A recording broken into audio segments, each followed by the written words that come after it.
Caroline Mitchell was on her hands and knees scrubbing the hallway floor when the small voice interrupted her work. "Excuse me, ma'am?" At 35, Caroline had cleaned countless schools, offices, and buildings in the 3 years since her husband's death. She'd learned to be invisible, to work efficiently while the world moved around her without noticing. But this little girl in a pink dress had stopped and was looking at her with an intensity that made Caroline pause. "Yes, sweetheart?" Caroline sat back on her heels, pulling off her yellow cleaning gloves. The girl couldn't have been more than 6 years old, with blonde hair pulled into a neat ponytail and eyes that held a sadness no child should carry. Behind her, down the hallway, other children were gathering for what looked like rehearsal based on the Mother's Day play sign on the bulletin board. "My name is Sophie. I need help with something very important." The girl glanced back at the other children nervously. "Can you pretend to be my mom for the school play? Just for practice today, please?" Caroline's heart twisted. "Sweetheart, where is your mother?" "She's not here. She's never here." Sophie's voice was matter-of-fact, but her small hands were clenched tightly. "My dad says she's too busy with work. All the other kids have their moms coming to practice, and I don't want to be the only one without anybody." Caroline looked at this child, who'd asked a janitor to fill a void that shouldn't exist, and felt something crack inside her. "What about your father? Can he come?" "Daddy's always working, too. He runs a big company. He says it's important." Sophie's lip trembled slightly. "But I think maybe I'm not as important as his meetings." Before Caroline could respond, a teacher called out. "Sophie Harrison, we're starting rehearsal. Do you have someone with you or not?" Sophie looked up at Caroline with desperate hope. "Please, just for today? I promise I won't bother you after. I just don't want to be the only one alone." Caroline thought about her own daughter, gone for 7 years now in the same accident that took her husband. She thought about how she'd give anything to attend a school play, to be needed by a child again. And she thought about this little girl whose parents were too busy to show up for something that clearly mattered so much. "Okay," Caroline heard herself say. "Just for today." Sophie's face lit up with pure joy. She grabbed Caroline's hand and pulled her down the hallway, past the janitor's cart and supplies, past the judgment Caroline could feel in other parents' stares at her work uniform. They entered the gymnasium where other mother-child pairs were gathered. The teacher, Mrs. Patterson, looked surprised. "Sophie, who is this?" "This is my mom," Sophie said quickly, squeezing Caroline's hand. "She came for rehearsal." Mrs. Patterson's eyes took in Caroline's uniform, the cleaning gloves still clutched in her other hand, and something like pity crossed her face. "I see. Well, we're glad you could make it. The play is next Friday at 2 o'clock. Will you be able to attend?" Caroline started to explain that this was just for today, that she wasn't actually Sophie's mother, but the desperate grip of the small hand in hers stopped the words. "I'll do my best," she said instead. The rehearsal was simple, mothers and children performing a short skit about gratitude and love. Caroline followed Sophie's whispered directions, playing her part while other mothers chatted about their busy schedules and important commitments. No one spoke to Caroline. She was clearly not part of their social circle, just the janitor playing pretend. But Sophie looked at her like she'd hung the moon. After rehearsal, as Caroline prepared to return to her abandoned cleaning cart, Sophie hugged her tightly. "Thank you. You're the nicest mom I ever had. Sophie, sweetheart, I'm not really your mom. I was just helping you for today. I know, but you came when I asked. That's more than my real mom does." Sophie pulled back, her eyes serious. "Will you come to the real play next Friday, please? Everyone's real moms will be there, and I don't want to be alone on stage." Caroline should have said no. Should have explained that this was inappropriate, that Sophie's real parents needed to handle this. But looking at those hopeful eyes, she couldn't do it. "I'll be there," she promised. Sophie skipped away, happy, and Caroline returned to her cleaning with a heart that felt simultaneously fuller and more broken than it had in years. The following week passed in a blur of work. Caroline picked up extra shifts to afford taking time off for the play. She didn't tell anyone what she was doing, not her sister who'd worry, not her supervisor who'd probably say it was inappropriate. She just showed up on Friday afternoon at 2 o'clock, wearing her nicest dress instead of her work uniform, and found a seat in the packed auditorium. She spotted Sophie immediately, standing backstage and scanning the crowd anxiously. When Sophie's eyes found Caroline, her entire face transformed with relief and joy. She waved enthusiastically, and Caroline waved back, feeling tears prick her eyes. The seat next to Caroline remained conspicuously empty as the play began. Other families filled the auditorium, mothers and fathers, grandparents, siblings. But Sophie's family was represented only by a janitor who'd agreed to pretend because a lonely child had asked. The play was sweet and simple. Children recited lines about loving their mothers, about gratitude and family. When Sophie's turn came, she spoke clearly about her mom, who worked hard and always showed up when it mattered. She looked directly at Caroline while saying it, and Caroline had to wipe away tears. After the performance, parents gathered to take photos and congratulate their children. Caroline was preparing to slip away quietly when Sophie ran up to her, still wearing her costume. "You came! You really came!" "I promised, didn't I?" Caroline knelt down, adjusting the flower crown that had slipped on Sophie's head. "You were wonderful up there. Will you take a picture with me?" Everyone else is taking pictures with their moms. They posed together, Sophie beaming, Caroline smiling through tears at the bittersweet beauty of this moment. A teacher offered to take the photo with Caroline's phone, and Caroline knew she'd treasure that picture forever. Sophie Marie Harrison. The voice cut through the crowd like a whip. Both Sophie and Caroline turned to see a man in an expensive suit striding toward them, his face a mixture of confusion and anger. He was handsome in that sharp-edged way of powerful men, perhaps in his early 40s, with dark hair and eyes that assessed Caroline in seconds. "Dad." Sophie's joy was genuine, but also tinged with nervousness. "You came. I didn't think you would. I managed to get away from the office. Though I see you already had company?" He looked at Caroline with undisguised suspicion. "And you are?" Caroline stood, feeling suddenly small in her thrift store dress. "I'm Caroline.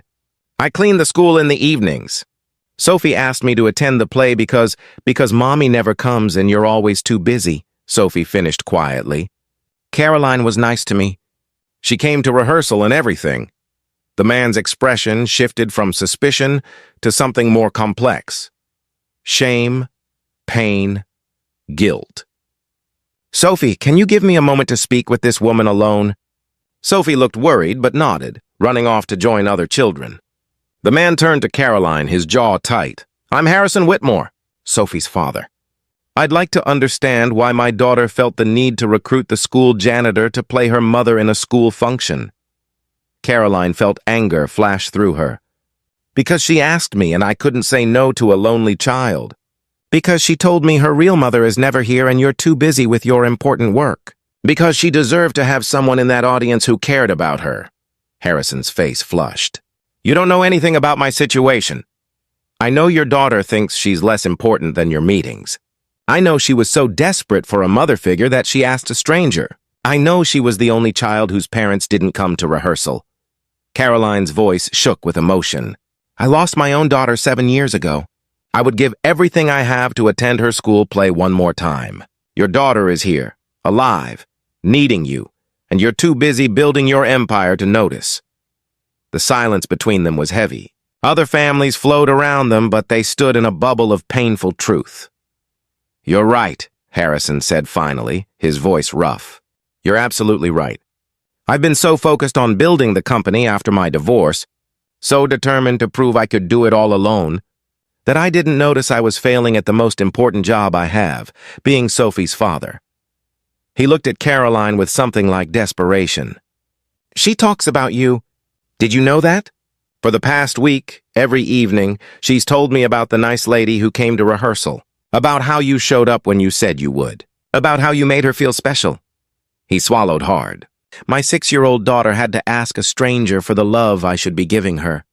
Caroline's anger softened into compassion. "It's not too late.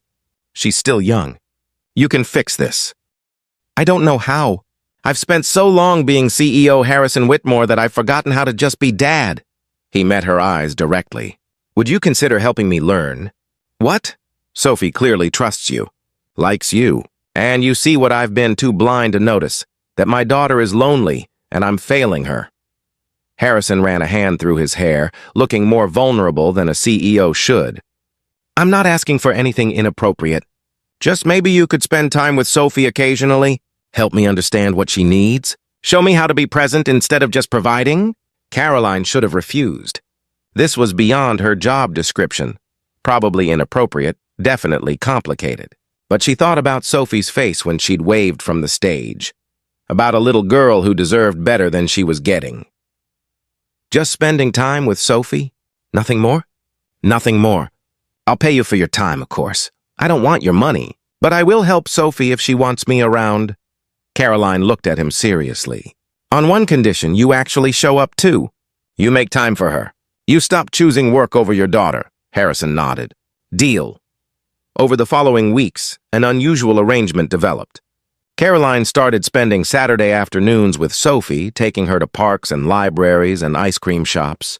Harrison joined them when he could, slowly learning to be present instead of distracted, to ask questions and actually listen to answers. Sophie bloomed under the attention.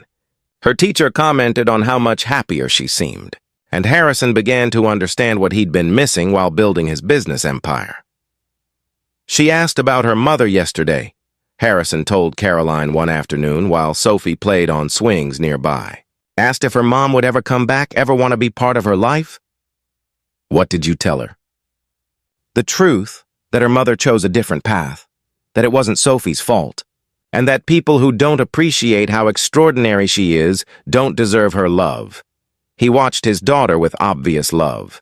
Then I told her that family isn't always about biology.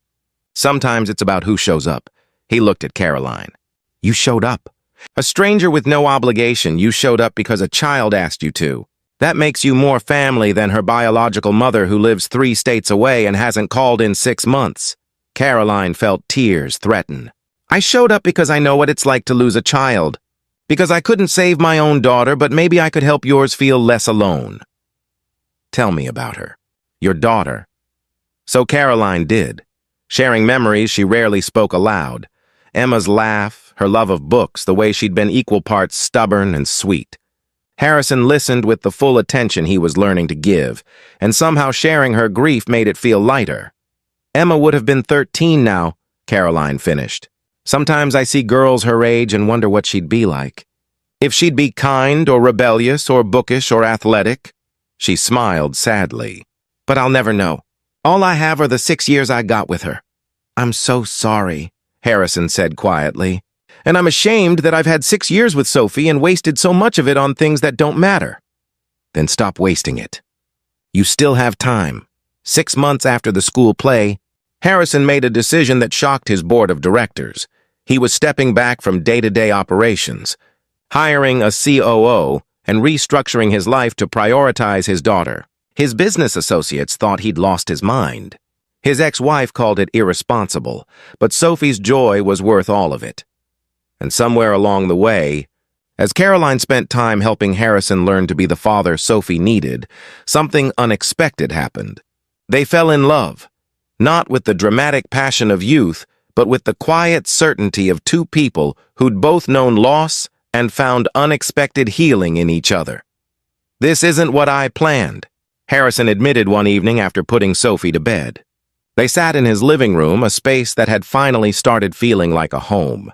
When Sophie asked you to the play, I was horrified, angry, embarrassed. Now I can't imagine my life without you in it. I wasn't looking for this either, Caroline said. I was just trying to help a lonely child. But you and Sophie have given me something I thought I'd lost forever. A reason to look forward instead of back. A family, even if it's an unconventional one. Harrison took her hand gently. There's nothing I'd like more than to make this family official. To give Sophie the mother she's been missing, and give myself the partner I never knew I needed. Caroline Mitchell, will you marry me? Caroline looked at this man who'd learned to choose presence over success, who'd rebuilt his priorities around what actually mattered. She thought about the little girl sleeping upstairs who'd asked a janitor to pretend to be her mother and somehow made it real through pure hope and need. Yes, she whispered. Yes, I'll marry you, they told Sophie the next morning. Her squeal of joy probably woke the neighbors. Does this mean Caroline is really going to be my mom? Not pretend anymore? Really and truly, Harrison confirmed. If that's okay with you? Sophie launched herself at both of them, her small arms trying to encompass them both. This is the best day ever. Even better than the play. The wedding was small and meaningful, held in the same school gymnasium where Caroline had first played Sophie's mother. Sophie served as flower girl, wearing a dress she'd helped choose, carrying flowers she'd picked out. She stood between them during the vows, holding both their hands. I promise to show up, Harrison said, looking at both Caroline and Sophie, to choose you over everything else. To remember that success means nothing if I'm alone, to be the father and husband you both deserve. I promise to love you both, Caroline vowed. To honor the memory of what I've lost while embracing what I've found. To be the mother Sophie asked for and the partner you've become. To show up, always. After the ceremony, Sophie pulled them both close. Thank you for coming to my play, Caroline. Thank you for not just pretending. Caroline kissed the top of her head, then looked at Harrison with eyes full of love and tears. I wasn't pretending, sweetheart. From the moment you asked me, I was already becoming your mom. I just didn't know it yet. Sometimes the most important roles we play are the ones we never auditioned for. Sometimes a desperate child's whispered request to a janitor becomes the beginning of a real family. And sometimes, when we show up for someone who needs us, we discover they were actually showing up for us too, filling empty spaces we didn't even know we had. The lonely CEO's daughter had asked a stranger to pretend.